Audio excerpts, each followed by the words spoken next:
Que tus palabras sean mis palabras. Háblame, Señor, directo al corazón. Hola mis hermanos, te habla tu hermano y amigo Dreni del Rosario y en esta sección Un Solo Evangelio vamos a leer y a meditar el Evangelio que corresponde al día de hoy, 11 de diciembre.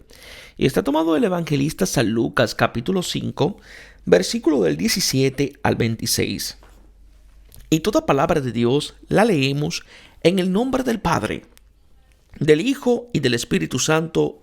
Amén. Un día que estaba enseñando, había allí sentado algunos fariseos y doctores de la ley que habían venido de todos los pueblos de Galilea y Judea y de Jerusalén. El poder del Señor le hacía obrar curaciones. En estos, unos hombres trajeron en una camilla a un paralítico y trataban de introducirlo para ponerlo delante de él.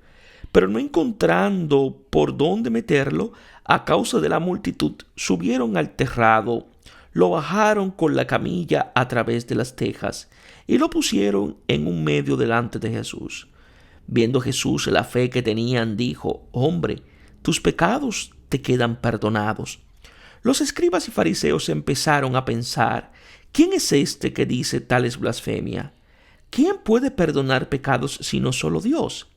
Sabiendo Jesús lo que pensaban, les dijo: ¿qué estáis pensando en vuestro interior? ¿Qué es más fácil, decir tus pecados te quedan perdonados o decir levántate y anda? Pues para que sepáis que el Hijo del Hombre tiene en la tierra poder de perdonar pecados, dijo al paralítico: a ti te digo, levántate, toma tu camilla y vete a tu casa. Se levantó entonces delante de ellos, tomó la camilla en que yacía y se fue a su casa alabando a Dios. El asombro se apoderó de todos y alababan a Dios, y llenos de temor decían: hoy hemos visto cosas increíbles. Palabra del Señor. Gloria a ti, Señor Jesús. Habla, Señor, que tu siervo escucha. Un día así como en una ciudad corresponde a en todo lugar, implícito en los versículos del 15 al 17, así también un día de Jesús corresponde al día de hoy del versículo 26, el momento presente del que escucha la palabra. Lo que ha sucedido en una ciudad sucede donde quiera se acude a Jesús para escuchar su palabra y ser curados por él. Lo que ha sucedido un día sucede hoy y cada día en el tiempo de la iglesia, que el escucha se relaciona hoy y siempre con uno de los días de Jesús y por eso es actualizada. Por eso Lucas en los Hechos de los Apóstoles describirá dos milagros análogos. La escena se desarrolla en la casa en la cual Jesús se encuentra, enseña y sana, donde la gente acude para escuchar y ser curada. Había sentados algunos fariseos y doctores de la ley. También donde Jesús enseña, unos fariseos y escribas están sentados. Parece que está rodeado de una multitud de estos justos y maestros que llegan de todos los pueblos de Judea, de Galilea y de Jerusalén. Es una ralea que brota en todas partes y es como si fuera de la casa, sentada, inclusive donde no debería estar. El acceso a Jesús es impedido precisamente por ellos que están sentados como maestros de la ley. Su presencia servirá para declarar teológicamente el poder nuevo que existe sobre la tierra, mientras el suyo es un poder de distinción entre el bien y el mal, mediante la ley que aprueba al justo y condena al pecador. Ahora existe el poder de Dios, el de la reconciliación que perdona al pecador, y también al justo si se reconoce pecador. Mientras nosotros somos hábiles para condenar al pecador porque amamos el pecado, Jesús ama y acoge a los pecadores porque odia y rechaza el pecado. No es un médico que cura el mal y mata al enfermo, en cambio cura al enfermo y mata el mal. El poder del Señor le hacía obrar curaciones. La fuerza de Dios sana y perdona. Es la fuerza de la misericordia del Padre que vemos actuar en Jesús mientras asume el cuidado del hombre y lo cura de sus males. El poder de Dios está al servicio del hombre, precisamente porque es amor tiene sobre la tierra el rostro del siervo. Así como el egoísmo es servirse, el amor es servir al otro. Un paralítico. La parálisis es símbolo del pecado que inmoviliza al hombre. Él, por su naturaleza, es lo que todavía no es. Tiene su fin fuera de sí mismo. Por eso tiene que caminar hacia su casa si quiere alcanzar el propio rostro. El paralítico representa a la humanidad incapaz de moverse hacia el propio fin, y ella ha fracasado porque está inmovilizada, muerta por el pecado que le impide llegar hasta la propia casa. Trataban de introducirlo. Él necesita que otros lo lleven hasta Jesús. Ellos representan la iglesia, testigos de Cristo en todo el mundo, que anuncia a todos la conversión y el perdón de los pecados. Mediante su fe, lleva a los otros hasta Cristo el Señor. Una fe no se hace cargo de los otros todavía, no es fe. Jesús abrió e indicó en la fraternidad el camino hacia el Padre común. Donde no hay solidaridad, responde con el hermano, todavía no hay un conocimiento del Padre y de su amor hacia todos sus hijos. La iglesia no llega al número legal de comunidad de hermanos. Falta 9 sobre 10. Si el único leproso curado que vuelve a celebrar la Eucaristía no se siente responsable de los otros 9. La iglesia es la casa donde Jesús todavía habla y hace curaciones. Ella está formada por aquellos que después de haber escuchado su palabra y de haber quedado curados, están en condiciones de testimoniar hoy esa salvación de Dios a todos los hombres. Pero estos creyentes que llevan al paralítico encuentran dificultad para entrar en la casa para conducirlos delante de Jesús. El acceso está impedido por un círculo cerrado y denso de fariseos y escribas. Se trata tal vez de una alusión a la ley que cierra el Evangelio a quienes se encierran en ella. Es tal vez una alusión a las dificultades que encontró por parte de la ley el ingreso de los excluidos, de los pecadores y de los paganos en la iglesia. Ciertamente, es difícil para todo hombre recibir el perdón increíble de Dios y vivir de él como hombre nuevo. Sin embargo, hay que anotar que Jesús está en medio de los escribas y de los fariseos, así como el Evangelio está en el centro de la ley. Lo que constituye la dificultad para alcanzarlo es también el lugar donde se encuentra. Allí está contenido como la nuez en su cáscara. La misma ley es indispensable para comprender el don de Dios. Los escribas y los fariseos hacen comprender el significado de lo que sucede, aunque no lo aceptan. No es una casualidad. La ley es santa y justa y quiere que seamos santos y justos. Sed santos porque yo, el Señor, Dios vuestro, soy santo, dice el libro del Levítico, en el capítulo 19, versículo 2. Como no nos puede hacer santos porque somos inmundos y pecadores, nos hace reconocer nuestra lepra y nuestra parálisis, nuestra condición de estar sentados e imposibilitados para caminar y por consiguiente nos pone en condiciones de comprender y aceptar la curación. En este sentido, la misma ley es el pedagogo que lleva hasta Cristo, el cual nos da como un don lo que ella nos hace desear al mostrarnos su ausencia. Lo bajaron con la camilla. No hay otro modo para alcanzar el poder de Dios que cura sino bajar del techo, superando toda barrera. Desde el punto de vista humano, la barrera de la ley es insuperable y ningún hombre puede alcanzar la salvación que sería la justicia de la ley. Puede superarse solamente desde lo alto con la gracia de Dios que nos hace entrar en el centro de la ley donde se encuentra Jesús, el único justo que reconcilia a todos con Dios. La ley es Dios en el centro del hombre, pero nosotros huimos de él. En cambio, con Jesús el hombre está en el centro de Dios, su ley de amor. También Pedro vio descender del cielo el lienzo que contenía toda clase de animales inmundos. Pero él no se atrevía a comer esas viandas hasta cuando Dios le reveló: lo que Dios ha purificado, tú no lo llames profano. El pecador está en el centro de la iglesia ante Jesús Salvador, no en virtud de la ley, sino precisamente porque había sido bajado desde lo alto, por la misma gracia de Dios que lo quiere así. La ley que lo mantiene inmóvil es el lecho que sirve para bajarlo en medio delante de Jesús. Viendo Jesús la fe de ellos, Jesús ve lo que supera todas las barreras, la fe de los portadores, su fe.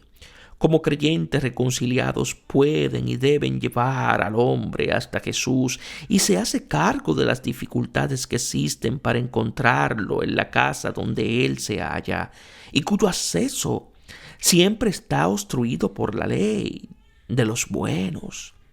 Hombre, tus pecados quedan perdonados. Es la palabra poderosa de perdón que salva.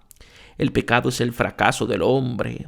Él, por miedo y desconfianza, se ha apartado de Dios y se ha ocultado a aquel de quien es imagen. Así perdió su rostro. Ya no es el mismo. Es alineado de Dios y por consiguiente de sí mismo, de los otros y de la misma naturaleza. El pecado consiste en colocar el yo en lugar de Dios. Se rompe la relación vital con Él, se pierde la fuente del propio yo y se descubre la propia insuficiencia radical. Pasmaos cielos de ello, erizados, y cobrad gran espanto. Doble mal ha hecho mi pueblo. A mí me dejaron manantial de aguas vivas para hacerse cisternas, cisternas agrietadas que el agua no retiene, dice el profeta Jeremías. En el capítulo 2, versículo 12 siguiente. De aquí nace el miedo a la muerte y el ansia de la vida. Al centrarse en sí mismo y en el intento inútil y desesperado de salvarse a toda costa. Es el egoísmo, origen de todos los males. Así comienza la historia humana, como un crescendo de ocultamiento, de no reconciliación y de mal a todos los niveles. El perdón de los pecados es reconciliación con Dios, por consiguiente, consigo mismo, con los otros y en fin con la misma creación. Sí, porque el hombre ya no le sirve a ella como esclavo, sino que se sirve de ella para sí mismo. He cambiado su actitud hacia ella. Era la finalidad, era divinizada e idolatrada. Y se convierte en medio y signo, donde un amor que se recibe y se da. La misma muerte es vencida. Ella ya no envenena la vida porque ya no representa el linaje absoluto que nos destruye, sino el encuentro con el amor absoluto del cual nacemos. Es importante notar que el perdón es unilateral. Por eso es difícil aceptarlo, porque nosotros a Él le preferimos la expiación, con la condición de hacer algo más. Es como un morir para nacer a una nueva vida. En Él la relación no vuelve a ser la de antes. Se coloca al nivel de un amor mayor que aquel que existía antes del pecado. Si el amor es don, el pecado, experimentamos el perdón, es decir, el superdón de un amor más grande y ciertamente gratuito, porque es inmerecido. Así se le quita al amor toda ambigüedad, haciendo ver su carácter como gracia y don que no es debido. Un amor no perdona, un amor que no perdona no es amor. Por eso Dios se revela plenamente como don de amor en el perdón. Todos ellos me conocerán, del más chico al más grande, dice el Señor, cuando perdone su culpa.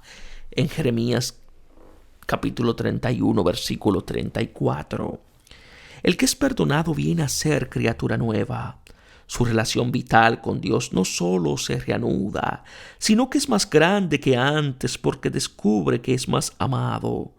Donde abundó el pecado, sobreabundó la gracia, dice el apóstol Pablo en la carta a los Romanos en el capítulo 5, versículo 20. Así se supera el círculo vicioso de culpa, expiación que bloquea al hombre en la parálisis de la autodestrucción, porque Dios es más grande que nuestro corazón y lo conoce todo, y tranquilizaremos nuestra conciencia ante Él en caso de que nos condene nuestra conciencia hasta cuando experimentemos que el amor perfecto expulse el temor. ¿Quién es este que dice blasfemia? La ley no perdona, sino que evidencia el pecado y hace que el hombre constate la perdición y el fracaso. El perdón, que es obra exclusiva de Dios, es una blasfemia para cualquier ley, porque va contra su esencia. Es útil notar que existen leyes de tipo variado. Laico y religioso, ateo o no, toda cosa y criatura que absolutizamos en el campo social o personal, físico o psicológico, asume el valor de Dios, un Dios impersonal, un ídolo que dicta la ley despiadada en los diversos ámbitos de la vida humana. El hombre nunca es ateo, es más bien idólatra. Solamente Lucifer no es ni ateo ni idólatra, sino expresamente ególatra. El hombre, en cambio, es suficientemente estúpido para hacerlo, pero no suficientemente para reconocerlo.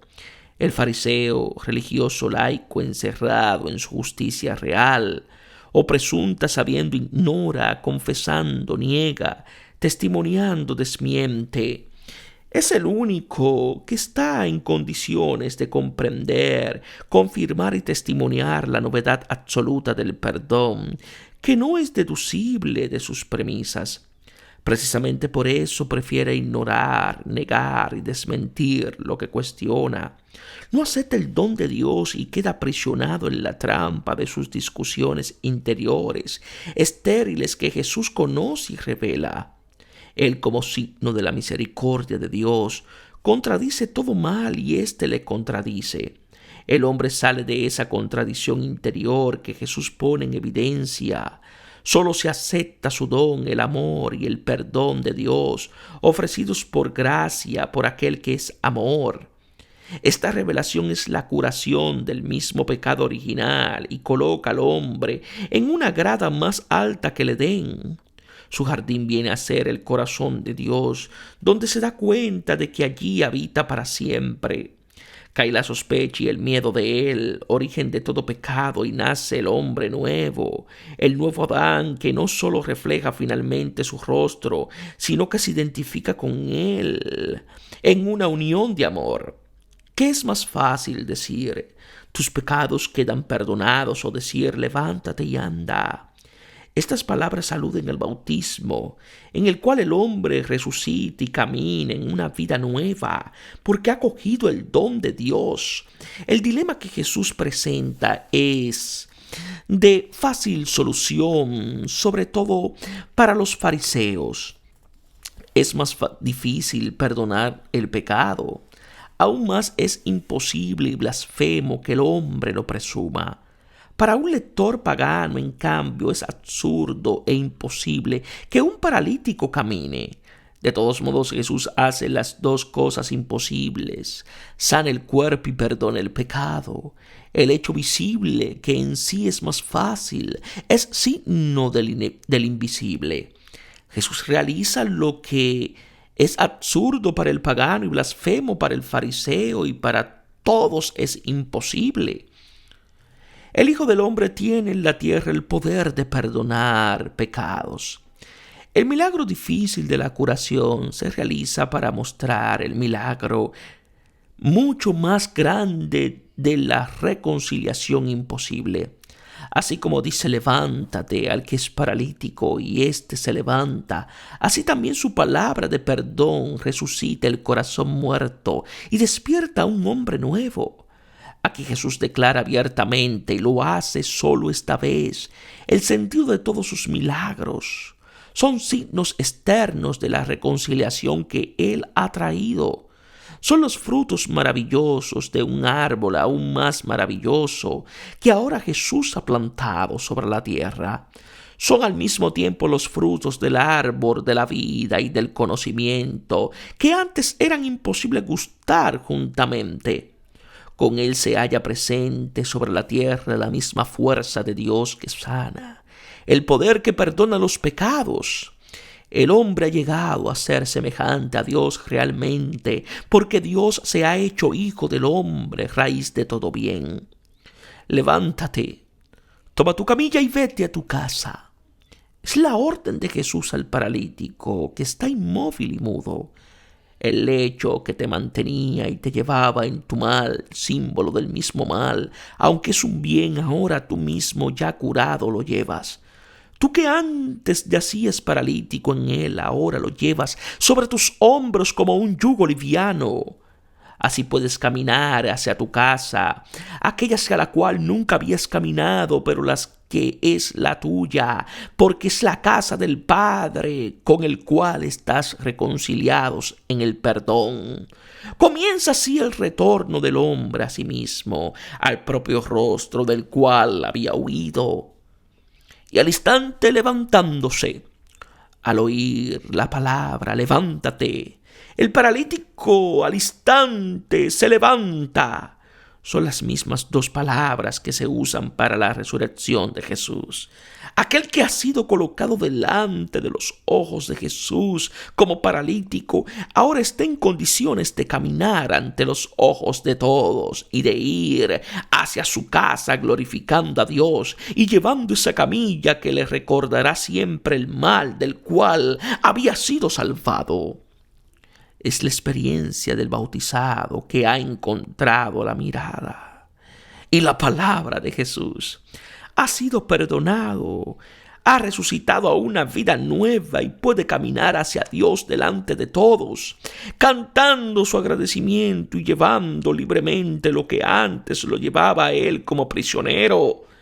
Ahora lleva la camilla, porque ya no es pecador, es realmente justo porque ha sido justificado, lleno de gracia por el perdón. Ahora camina realmente según los caminos de Dios. Hemos visto cosas increíbles hoy. Al canto de cada uno le hace eco el canto coral de la iglesia que se extiende a todos los hombres. También estos, arrebatados en éxtasis, están colocados fuera de sí mismos y fuera de todas sus perspectivas, y alaban a Dios diciendo: hemos visto cosas increíbles hoy. El acento se coloca sobre la palabra hoy, que recuerda un día del versículo inicial. Nosotros vivimos hoy uno de los días de Jesús, el día de la reconciliación. El pasaje se refiere a la experiencia actual de reconciliación en la comunidad que ha escuchado la palabra del Señor y ha sido sanada por ella. La historia del paralítico se convierte en historia del mismo lector. Es lo que ve y experimenta. El escucha de Jesús que perdona. Ha llegado el hoy en el cual ve cosas increíbles que nunca habría podido suponer. Ahora la dosa de Dios que todos cantan glorificándolo se convierte en paradosa. En el abismo del perdón, Dios mismo, que es dosa, gloria de amor sin fin, va más allá de sí mismo y se convierte en paradosa. Que Dios os bendiga en sabiduría y en santidad.